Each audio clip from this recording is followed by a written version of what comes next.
ao Rei eterno, imortal, invisível, mas real, a Ele todo o nosso louvor, a adoração sincera dos nossos corações. Quantos dizem amém? Que lindo que o Senhor encontrou nesta noite adoradores, que adoram o Pai em espírito e em verdade. A nossa gratidão a Deus pela bênção desta riquíssima oportunidade, a palavra de confiança do nosso presidente, pastor Walter, a sua amabilidade sempre presente. E ao pastor Orivaldo, sua esposa, este ministério, esta igreja querida, que nos abraça, que nos agasalha com carinho e com esta receptividade peculiar dos amados irmãos. Meus queridos, eu aproveito que todos estão em pé, nós vamos à palavra do Senhor. No primeiro livro dos Reis, no capítulo 17, o veterano servo de Deus que já dorme no Senhor, ele sempre me aconselhava. Ele dizia o seguinte: olha, louve a Deus, ele sempre dizia para mim, sempre louve a Deus pela sua misericórdia. E ele acrescentava, ele dizia com referência à pregação da palavra, ele sempre dizia para mim, é sempre pela misericórdia, então louve a Deus pela misericórdia. Aí aquele veterano servo de Deus dizia o seguinte, ele concluía, ele disse, meu filho, se você pregar bem, é Deus que tem misericórdia. Se você for mal, é a igreja que tem misericórdia. Então, em suma, é tudo pela misericórdia. Nós estamos debaixo da misericórdia. Meus irmãos, há uma promessa no livro dos Salmos, Salmo 68, que diz assim, uma promessa, o Senhor deu a palavra. Então eu repouso o meu coração com confiança, sabendo que o Senhor tem a palavra para nós nesta noite. Você pode dizer amém? Primeiro livro dos Reis, capítulo 17, diz assim, então Elias o tisbita, dos moradores de Gileade, disse a Acabe, vive o Senhor Deus de Israel, perante cuja face estou, que nestes anos nem orvalho nem chuva haverá, senão segundo a minha palavra. Depois veio a ele a palavra do Senhor, dizendo, vai-te daqui, vira-te para o oriente, e esconde-te junto ao ribeiro de Querite, que está diante do Jordão. E há de ser que beberás do ribeiro, e eu tenho ordenado aos corvos que ali te sustentem. Foi, pois, e fez conforme a palavra do Senhor, porque foi e habitou junto ao ribeiro de Querite, que está diante do Jordão. E os corvos lhe traziam pão e carne pela manhã, como também pão e carne à noite, e bebia do ribeiro. E sucedeu que, passados dias, o ribeiro se secou, porque não tinha havido chuva na terra. Então veio a ele a palavra do Senhor, dizendo, levanta-te, vai a Sarepta, que é de Sidom, e habita ali, e eis que eu ordenei ali a uma mulher viúva que te sustente. Amém, pela palavra do Senhor. Tome o teu assento por bondade. Quantas lições preciosas nós temos aprendido com este profeta de Deus, o profeta Elias. E Elias nos ensina de uma forma tão clara, tão direta, que na verdade não se pode ter uma vida próspera, uma vida abençoada, fora da vontade de Deus. Somente estando na vontade de Deus é que a nossa vida, ela se torna uma vida vitoriosa e o nosso ministério, o ministério próspero. Elias, o profeta de Deus, ele nos ensina nesta noite, mais uma vez, algumas preciosas lições. Eu gostaria de chamar a tua atenção, baseado neste texto bíblico, sobre algumas lições de suma importância, lições daquele que vive na vontade de Deus. A primeira lição que nós aprendemos com Elias neste texto é a lição da direção de Deus. Meus irmãos, imaginai alguém nesta vida, nesta terra, sem a direção de Deus. É como um barco à deriva. É como alguém que está em completa cegueira espiritual, não sabendo de onde veio, não sabendo exatamente onde está e não sabendo para onde ir. É uma calamidade, é uma tragédia. Viver nesta vida sem a direção de Deus, lembrando que, com referência ao nosso ministério, 3 coisas devem nortear o nosso ministério. Número 1, a palavra de Deus. Número 2, a nossa chamada. E número 3, a direção de Deus. Portanto, não podem faltar, porque se faltar, o ministério não terá êxito, não terá sucesso, não será próspero. A palavra de Deus, a presença da palavra de Deus, lâmpada para os nossos pés e luz para o nosso caminho. E a chamada que temos recebido do Senhor, e em seguida a direção, e que de forma harmoniosa nós seguimos nesta terra em sucesso, em vitória, por causa da palavra de Deus na nossa vida, por causa da chamada de Deus na nossa vida e por causa da direção de Deus para a nossa vida. E isto é muito claro, muito nítido na vida do profeta Elias, quando lemos aqui mesmo no capítulo 17, já no início, ele indo até a corte de Acabe na direção de Deus. Mas se você observar, depois que o ribeiro se seca, ele não sai da direção de Deus.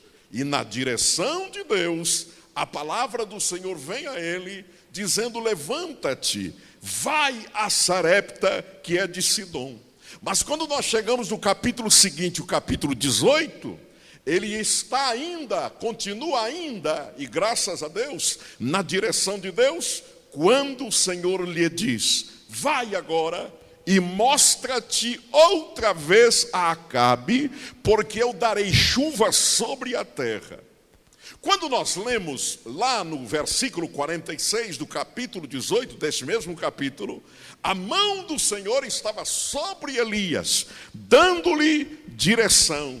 E diz a palavra do Senhor que ele veio correndo perante Acabe, e diz a Bíblia que ele chegou adiante de Acabe até a entrada de Jezreel.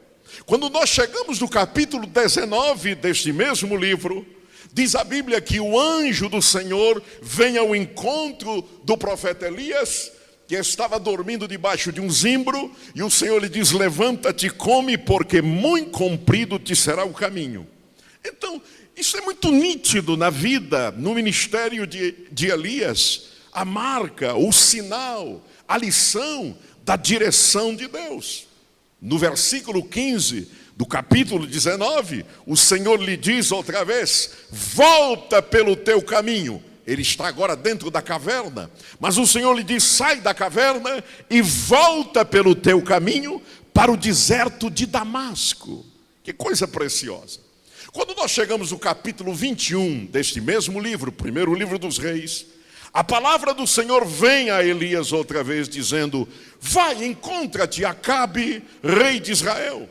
Quando nós chegamos no segundo livro dos reis, exatamente no capítulo 1, o anjo do Senhor se aproxima de Elias e lhe diz: levanta-te, sobe para te encontrares com os mensageiros do rei de Samaria. Então isto é uma constante em toda a trajetória do profeta Elias, a marca da direção de Deus. Um homem que não saía da direção de Deus.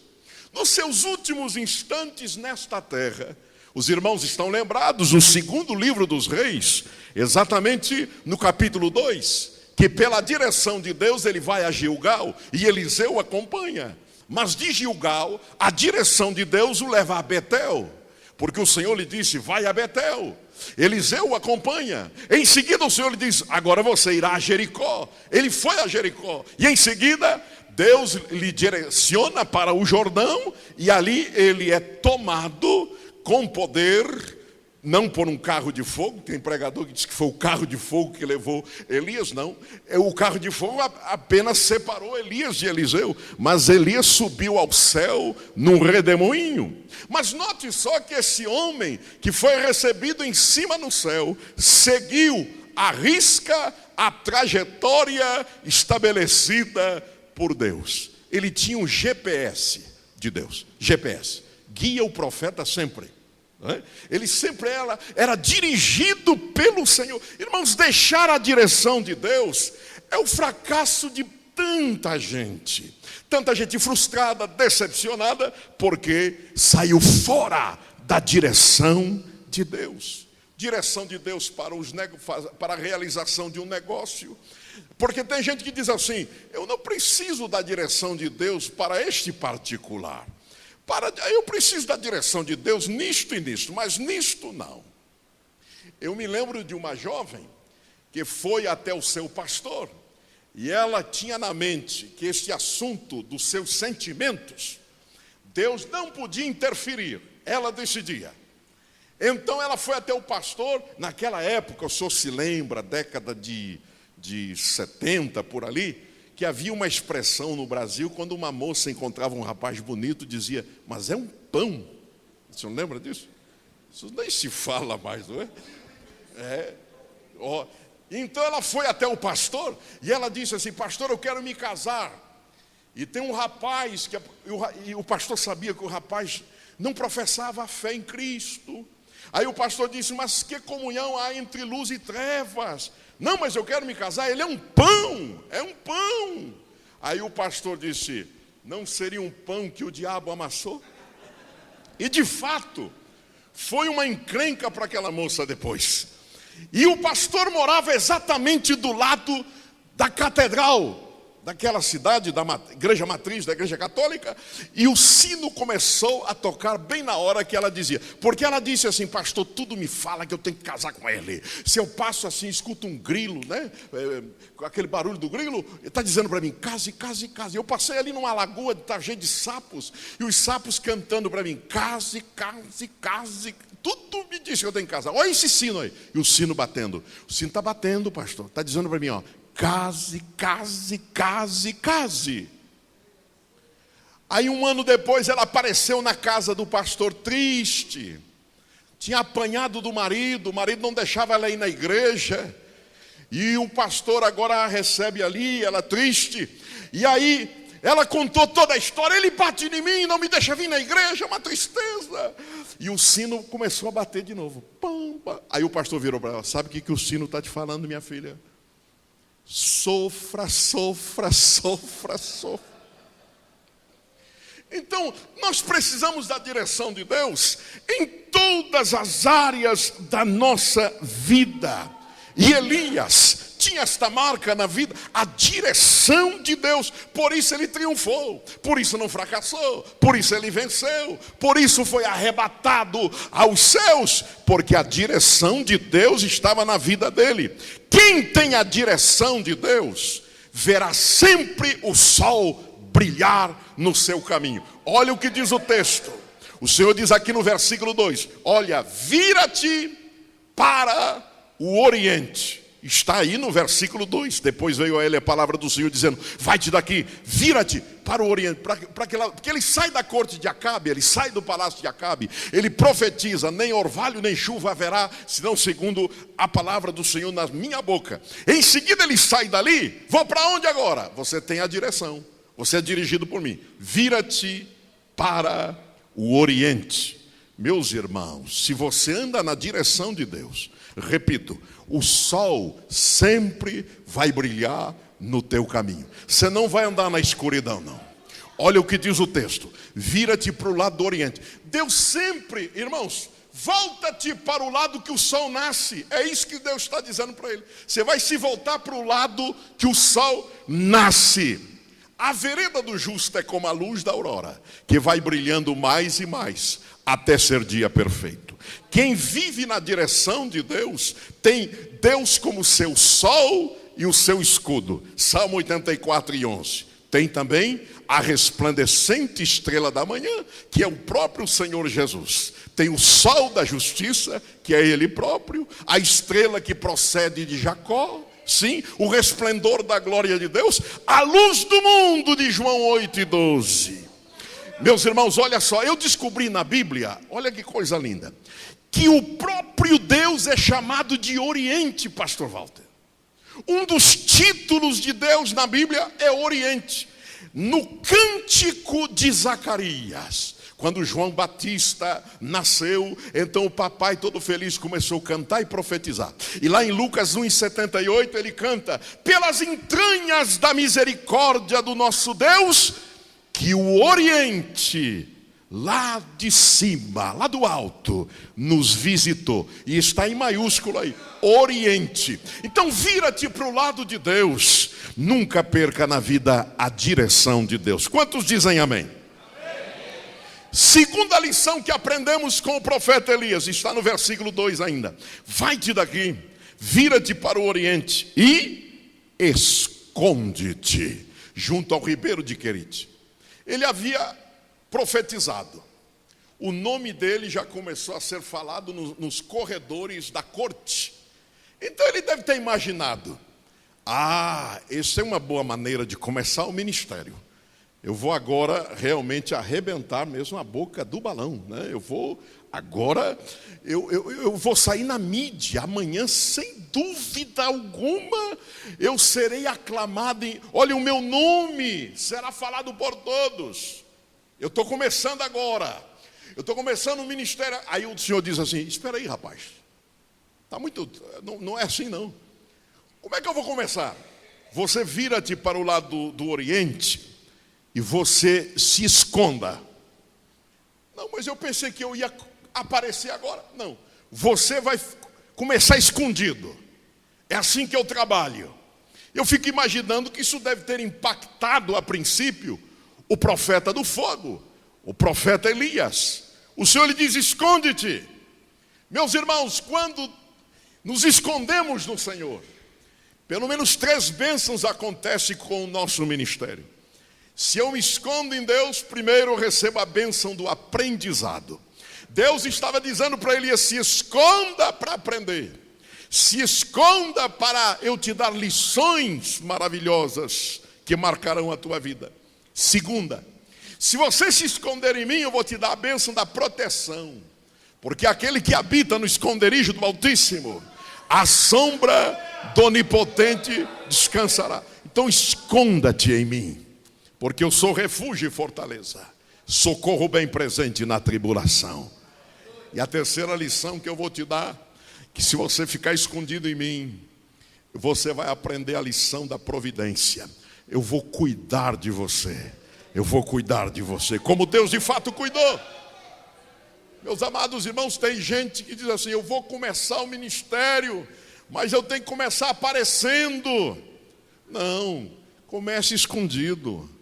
Comece escondido. Eu tenho que começar a aparecer. Sabe por quê, irmãos? É melhor começar escondido, porque depois Deus faz a gente aparecer, do que começar aparecendo e terminar escondido. Estou decepcionado, estou arrasado, estou frustrado.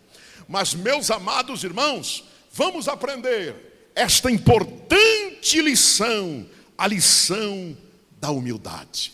A primeira foi a lição da direção, a segunda é a lição da humildade. Os irmãos estão lembrados quando caiu aquele avião da Air France, eu acho que foi o voo 447, não é? Despedaçou no Atlântico. Foi uma tragédia tremenda. Os irmãos estão lembrados, né, da queda daquele avião Air France 447. Olha só, a perícia que foi feita, e chegaram à seguinte conclusão os entendidos: que o piloto o comandante deveria ter colocado o nariz da aeronave para baixo e voar no sentido descendo, não é? Baixar o nariz. Mas sabe o que ele fez? Fez o contrário. Empinou o nariz da aeronave e o avião não suportou e caiu nas águas do mar. E morreram todos. Então, se você quer ter sucesso, se eu quero ter sucesso, não empina o nariz, não. Porque se empinar o nariz, o fim é muito trágico. Vai se estatelar todo. Eu me lembro uma vez eu pastoreava uma igreja e num departamento vagou, a coordenação do departamento, veio um obreiro para mim, pastor Walter. Chegou para mim assim, eu soube que vagou o departamento. Eu quero dizer para o senhor que o único obreiro nessa igreja que reúne inteligência, habilidade e humildade, este que vos fala. Eu olhei para ele e fiz assim, santo. Mas que humildade, você é muito humilde, ainda soltei a corda. Eu que um homem muito humilde, viu? A tua humildade é aquela de Odorico Paraguaçu, que dizia, se aparecer alguém mais humilde em Sucupira, eu mando matar. Mas meus amados irmãos, que humildade é essa? Cantar na frente do espelho, grandioso és tu. Tem gente assim. Mas meus amados irmãos, vamos aprender esta lição, a lição da humildade. Porque Deus, olha o que Deus fez com Davi. E olha o que Deus fez com Nabucodonosor. Davi, o Senhor o tira lá do pasto e põe lá no trono. Porque era humilde, homem segundo o coração de Deus. Aí Deus tira do pasto e põe no trono. O Nabucodonosor, por ser soberbo, arrogante, estava no trono. Deus tira do trono e põe no pasto. Tem muita gente pastando, irmãos, por causa dessa história de eu é que sou. E olha todo mundo de cima assim com o nariz empinado. Já viu aquele que chega assim? Só falta dizer para a gente assim, gentalha, gentalha, gentalha. É desse. Que Deus nos guarde. Mas o Senhor está falando conosco, esconde-te, esconde-te, antes da maior graça. Ele resiste ao soberbo, porém dá graça aos humildes. Humilhai-vos perante o Senhor, e Ele vos exaltará. Humilhai-vos, pois, debaixo da potente mão de Deus, para que a seu tempo vos exalte. Quantos dizem amém? Esconde-te, esconde-te. Paulo nos ensina, porque quando Paulo dizia assim que eu sou o tal, só tem uma vez que a gente pode dizer que é o tal, é naquele hino, um dos tais, né? Aí pode dizer que é o tal, né? Um dos tais, dos salvos. Mas olha, Paulo, ele se levantava, quando ele dizia assim, vocês me respeitem, porque eu sou o tal, o principal. Mas quando Paulo dizia isso, era para dizer que era dos pecadores. Paulo, você é o tal, sou. Dos pecadores. Eu sou o principal. 1 Timóteo 1,15. Dos pecadores você é o principal. E lá na igreja? Aí Paulo responde, na igreja, bem, dos pecadores eu sou o principal. Na igreja, ele responde com Efésios 3:8. Eu, o mínimo dos santos. Agora, Paulo, uma terceira pergunta. E no ministério? No ministério, eu respondo com 1 Coríntios 15:9. Eu, o menor dos apóstolos. Então, meus amados irmãos, é bom estar escondido em Deus. Quem diz amém? Então, a primeira lição que Elias nos ensina é a lição da direção de Deus na vida, no ministério. A segunda lição é a lição da humildade. Vamos à terceira, versículo 4. E há de ser que beberás do ribeiro, e eu tenho ordenado aos corvos que ali te sustentem. A terceira lição que ele nos ensina é a lição da providência de Deus. Você sabia que existem dois tipos de cuidado de Deus? Porque 1 Pedro 5:7 diz que ele tem cuidado de vós. Mas tem dois tipos de cuidado de Deus. O cuidado comum, Deus cuida de tudo e de todos, até do ímpio. Até aquele patrão blasfemo que você não gosta dele, Deus põe pão na mesa dele, dá carro novo para ele, prospera ele, né? Porque Deus, o sol nasceu sobre justos e injustos, bons e maus. Então esse é o cuidado comum de Deus. Agora, cuidado especial de Deus. É só a menina dos olhos de Deus, a igreja. Oh, louvado seja o nome do Senhor. Então Deus cuida, Deus cuida, Deus cuida de nós. Irmãos, este Deus tem um cuidado tão extraordinário conosco, que transformou aqui na história de Elias, corvo em garçom. Quem sabe fosse um crente desse meio enjoado, quando o corvo descesse, porque o corvo descia sempre no mesmo lugar. Deus determinou. Ali já se formou uma espécie de corvódromo, não é? O corvo porto. Descia o corvo ali, trazendo a comida para o profeta Elias. Cuidado de Deus. Quem sabe fosse um crente enjoado e não, corvo não. Corvo não, eu quero um garçom aqui de colarinho branco, gravata, borboleta, bandeja na mão. Corvo não, mas ele estava entendendo que Deus cuida de nós. A Bíblia Sagrada nos diz em Hebreus 13, verso 5, que Deus cuida. Ele é o teu ajudador. Salmo 23, versículo 1, o Senhor é o meu pastor, nada me faltará. O que é que nos diz a palavra do Senhor no Salmo 37, versículo 25? Fui moço, agora sou velho, mas nunca vi o justo desamparado, nem a sua descendência mendigar o pão. E o que diz Filipenses 4:19? Que é um cheque, irmão. Olha, cheque abençoado de Filipenses 4:19. Eu sei que você já tomou posse desse cheque. É o cheque da providência, do cuidado de Deus. Nome do banco nunca vai quebrar, nunca vai. Nome do banco, o meu Deus. Paulo diz: o nome do banco, o meu Deus. Qual é a garantia, a cobertura que esse banco me dá? Paulo diz: segundo as suas riquezas. Limite do cheque especial: suprirá todas as vossas necessidades em glória. Quem é que assina o cheque? Por Cristo Jesus, nosso Senhor. Louvado seja o nome do Senhor para sempre. Esse Deus que tem poder, irmãos, de transformar a boca de um peixe em caixa eletrônico. Esse é o nosso Deus, é o Deus que cuida de nós, é o Deus que cuida de nós. Quantos dizem amém? A quarta lição, melhor dizendo, é a lição do progresso, que nós aprendemos com o profeta Elias. Porque veja só, primeiro, ele foi sustentado por corvo, aceitou, não reclamou.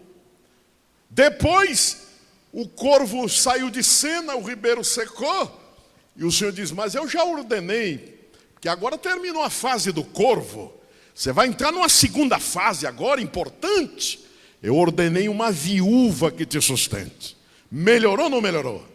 Melhorou.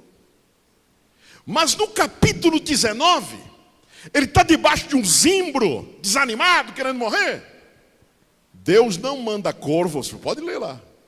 Não manda corvo, não. A fase do corvo já passou. Nem tampouco a viúva é despertada e diz: vai até lá, socorre meu servo. Não, a fase da viúva também já passou. Agora foi a terceira fase, a melhor de todas, a do anjo. E a vida cristã, principalmente a vida do obreiro, passa por essas três fases: fase do corvo, fase da viúva e fase do anjo.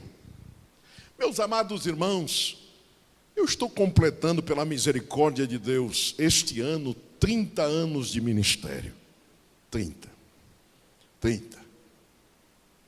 Mas eu estou encontrando aí uma garotada, eu não estou generalizando, tem muitos garotos abençoados aí, pregando o evangelho, ingressando no ministério. Mas tem uma turma muito expressiva no Brasil afora, que estão equivocados com o ministério, que estão se tornando verdadeiros assaltantes de igrejas. Eles querem começar com anjo. E os obreiros que estão aqui, até mais antigos do que eu, confirmam esta verdade, que a gente tem que começar com a fase do corvo. Eu me lembro que eu comecei a pé, Depois Deus me deu uma bicicleta. E depois o Senhor me alcançou com um Fusca 62, 1.200, 6 volts, que potência. Aquilo tossia mais do que um doente com broncopneumonia. Eu fui pregar, fazer uma cruzada evangelística com aquele Fusquinha. E eu orando os 3 dias da campanha, tomara que o irmão me dê a gasolina pelo menos. Mas Jesus salvou, curou, batizou com o Espírito Santo, que maravilha. Região de Balsa Nova, perto de Campo Largo.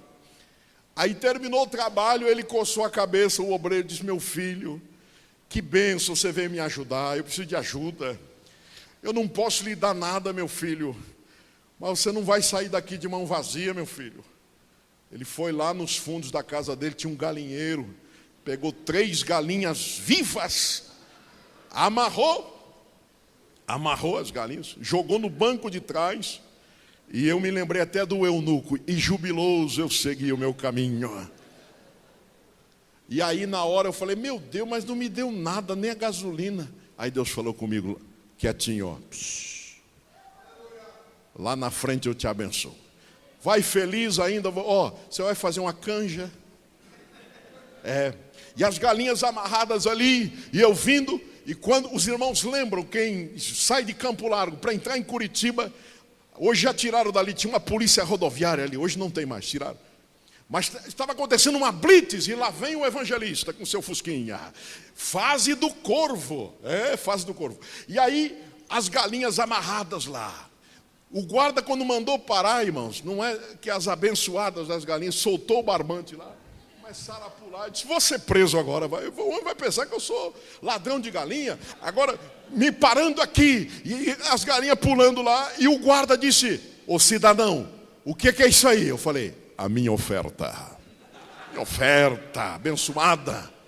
Então a gente começa assim, meus amados irmãos. Eu me lembro do papai do Carlos que está aqui, o pastor Pimentel. Eu tinha 22 anos, eu caminhando com ele, um dia ele pôs a mão no meu ombro e disse: Marcos, se você cuidar bem da igreja, a igreja cuida bem de você. Nunca seja um assaltante de igreja, meu filho. Cuida da igreja com sinceridade, que a igreja cuida de você. Mas eu estou preocupado com esta geração de pregadores que quer começar com anjo, mas começa com corvo, aí passa para viúva, lá no final é anjo que vai te receber, vai te cuidar, vai te sustentar. Louvado seja o nome do Senhor. Sabe por quê? Se você começa com o corvo, você termina com o anjo. Mas se quiser teimar, começar com o anjo, vai terminar abraçado com o corvo. Meus amados irmãos, que Deus nos abençoe com a sua gloriosa palavra nesta noite. Que não nos esqueçamos dessas lições que o profeta Elias nos tem dado nesta noite, para a nossa vida cristã e para o nosso ministério. Vamos estar em pé na presença do Senhor. Assim a nossa trajetória é assim. A vereda do justo é como a luz da aurora, que vai brilhando mais e mais até ser dia perfeito. O Salmo 84 diz da nossa trajetória: aquele que confia no Senhor, ele vai de força em força. Paulo nos dá a trajetória em Filipenses 3, dizendo: deixando as coisas que para trás ficam e avançando para aquelas que estão diante de mim. 2 Coríntios 3:8, ele diz que somos transformados de glória em glória. Em Atos 14:22, ele diz: importa entrar no céu debaixo de muitas tribulações. Jesus nos ensina em Lucas 24:26, convinha que o Cristo padecesse e depois entrasse na sua glória. Padecimento vem antes da glória, porque glória antes e padecimento depois, isto cheira inferno. É o retrato fiel do inferno. Mas a gente padece antes, para ter glória depois. Vamos perseverar. Vamos orar ao Senhor, meus amados. Nosso Deus e nosso Pai, nós te damos graças pela tua palavra. Palavra que não volta para ti vazia, mas faz o que te apraz.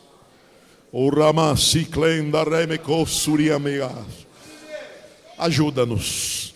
Ajuda-nos a ter em nós a marca da tua direção, a marca do teu cuidado, da tua providência, a marca da humildade, Senhor, e a marca do progresso, que começa nas dificuldades, mas que termina no trono. Glória a Deus.